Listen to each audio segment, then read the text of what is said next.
Magandang buhay! Kumusta po kayong lahat? Sa aking mga katindera, kaibigan, kasuki.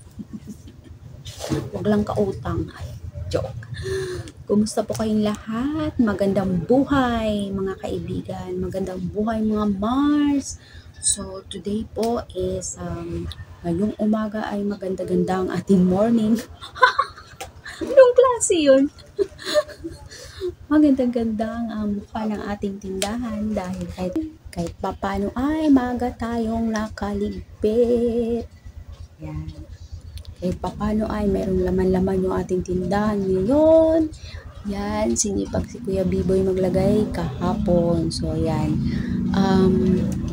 Meron kaming mga stock na dumating kahapon, yung mga kape. Yan, kaya medyo marami kaming kape ngayon. So, present ang ating mga kape kasi may mga dumating kahapon. Yun, no? Yun nga lang po, tumaas ang ating kape. Lahat po ng mga kape natin ay tumaas. Okay? Yung 13 pesos po ay nagiging 14 na po ngayon. Oh, sorry naman, kailangan talagang magtaas kasi wala hindi na po kaya, hindi po talaga kaya ng 14 lang. Kaya pagbigyan nyo na ang ating kape ay tumaas po. Nagiging 14 na po siya. Pero yung ating mga gatas dyan is ganun pa rin naman. Ganun pa rin naman yung ating mga gatas. Tsaka yun yung ating mga bihon dyan, mga papansit.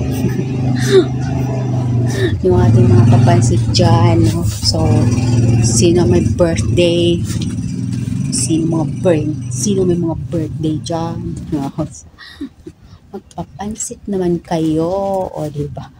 Magpapansit. So, ayan, dahil may tinda akong pansit. Kala mo naman ngayon lang nagtinda ng pansit no? O sige na nga, yung mga may birthday dyan, papansit naman kayo.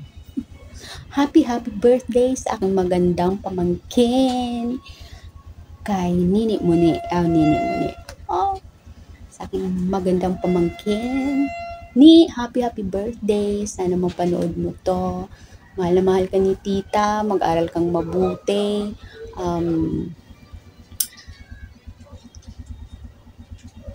Kayong magkakapatid ang pag-asa ng inyong magulang.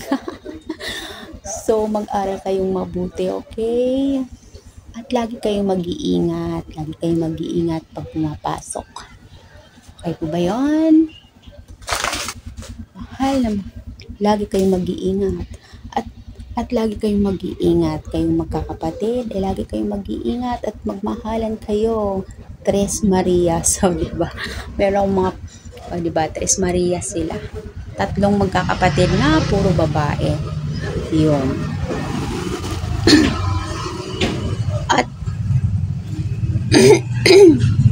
At kapag kasama nila ang kanilang nanay ay para lang sila ang isang sukat.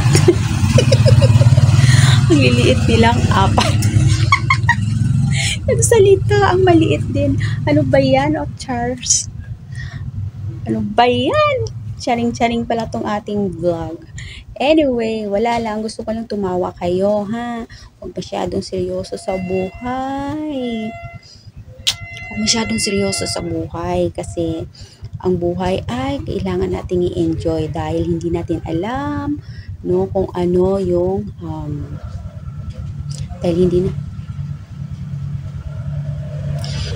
ang buhay ay dapat nating i-enjoy. And syempre, habang tayo nabubuhay, magbigay tayo ng papuri. Bigay tayo ng papuri at kagalakan sa ating Panginoong tagapaglikha. In Jesus' name, diba? So yes, totoo po yan. Because yan ang purpose. Dahil yan ang purpose ng ating buhay. To give Him praise and worship Him, no? To give Him praise, to worship Him, no? Bigyan natin siya ng kagalakan bilang kanyang mga anak. Amen! Okay, let's go. So, yun. So, yun mga katindera, mas lalo tayong pagpalain kapag ang lahat ng ito ay mga katindera, lalo tayong pagpalain ng ating Panginoon kapag hindi natin siya nakakalimutan. Di po ba? So, yan. Meron tayong mga karagdagang stocks na dumating kahapon.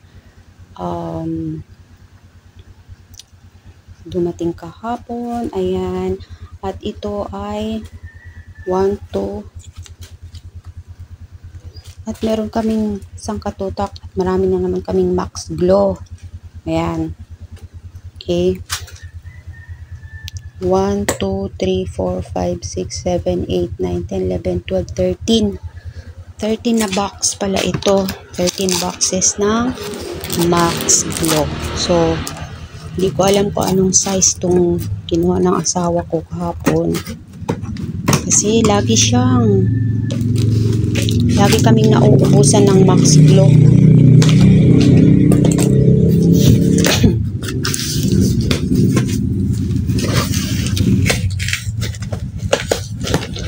Parang purong ano lang to. Puro 1 liter.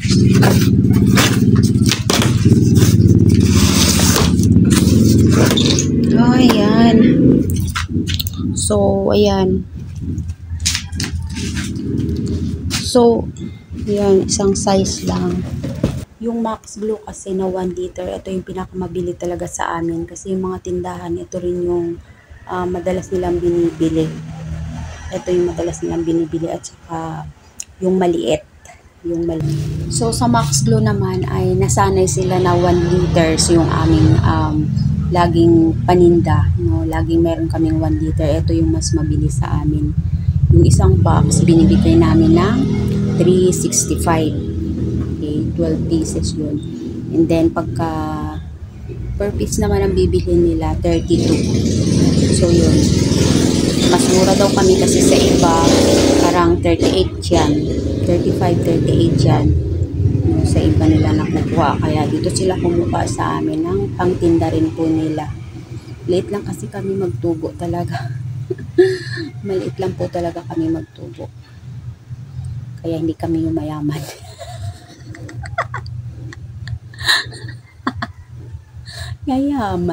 Yayaman ka dito sa sa Max Glow. Kaya hindi kami yumayaman. Kasi nga, maliit lang talaga kaming magtubo. Maliit lang kaming magpatong. Wala pang 5%. No? Wala pang 5% minsan. Minsan wala pang 5%. Yung iba nagtutubo. Yung iba nagpapatong sila 10%, 15%. Tapos kami minsan wala pang 5%. No? Nakakatawa.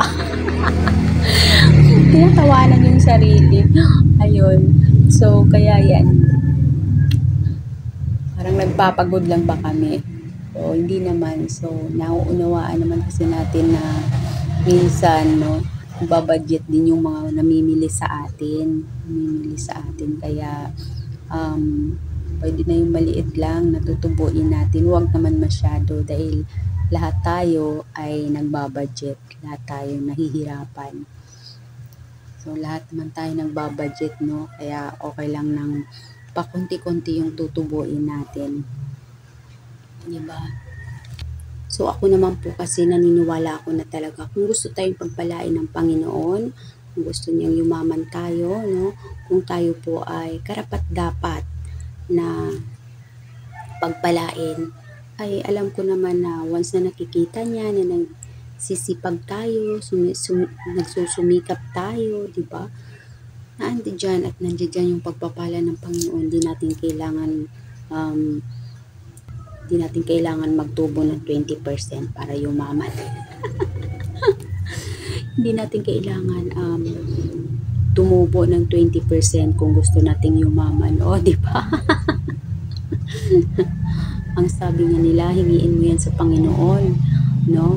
At sabayan mo ng pagsunod ng kalooban niya, dahil kapag nakikita niya na karapat-dapat ka sa pagpapala na yun, ay pagpapalain ka niya.